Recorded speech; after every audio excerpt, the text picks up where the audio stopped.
പാലക്കാട് പട്ടഞ്ചേരി വിളക്കാനാംകോട് സ്വദേശി വി അനന്തകൃഷ്ണൻ ലാഭത്തിന് വേണ്ടിയല്ല കൃഷി ചെയ്യുന്നത്. പരമ്പരാഗത നെൽവിത്തിനങ്ങൾ സംരക്ഷിക്കുക എന്നതാണ് ഈ കർഷകന്റെ ലക്ഷ്യം. പാലക്കാട് നിന്നുള്ള റിപ്പോർട്ട് കണ്ടുവരാം. മഹാരാഷ്ട്രയിലെ പ്രസിദ്ധമായ നെല്ലിനങ്ങളിലൊന്നാണ് നസർബാദ്. കടും വയലറ്റ് നിറമാണ് ഇതിന്റെ ഓലയ്ക്ക്.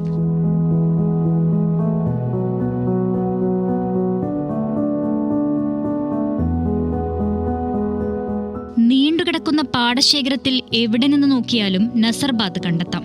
ഔഷധ ഗുണങ്ങളുടെ കാര്യത്തിലും ശ്രദ്ധേയമാണ് ഈ നെല്ലിനം.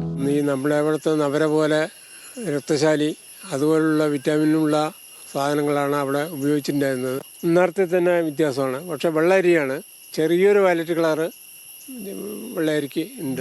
പരമ്പരാഗത നെൽവിത്തനങ്ങളായ നവര, രക്തശാലി, തവളക്കണ്ണൻ, മട്ടച്ചമ്പാൻ, കുറുവ, മസൂരി എന്നിവയും അനന്തകൃഷ്ണൻ കൃഷി ചെയ്യാറുണ്ട്. ലാഭമുണ്ടാക്കുക എന്നതിനപ്പുറം പരമ്പരാഗത നെൽവിത്തനങ്ങളെ സംരക്ഷിക്കുകയാണ് ഈ കർഷകന്റെ ലക്ഷ്യം. അങ്ങനെ ചിന്തിക്കാൻ ഒരു കാരണവുമുണ്ട്. അനന്തകൃഷ്ണന്റെ വല്യച്ഛനും അച്ഛനുമെല്ലാം ആരോഗ്യ പ്രശ്നങ്ങൾ ഉണ്ടായിരുന്ന കാലത്ത് ഗുണഗണങ്ങൾ ഒരുപാടുള്ള ഈ നെല്ലിനങ്ങൾ ഭക്ഷണത്തിൽ ഉൾപ്പെടുത്തിയിരുന്നു. ഇത് കണ്ടു വളർന്നാണ് കൃഷിയെക്കുറിച്ചുള്ള ആശയം അനന്തകൃഷ്ണന്റെ മനസ്സിലുണ്ടായത്. പൂർണ്ണ പിന്തുണയുമായി കുടുംബവും ഒപ്പമുണ്ട്. ന്യൂസ് മലയാളം, പാലക്കാട്.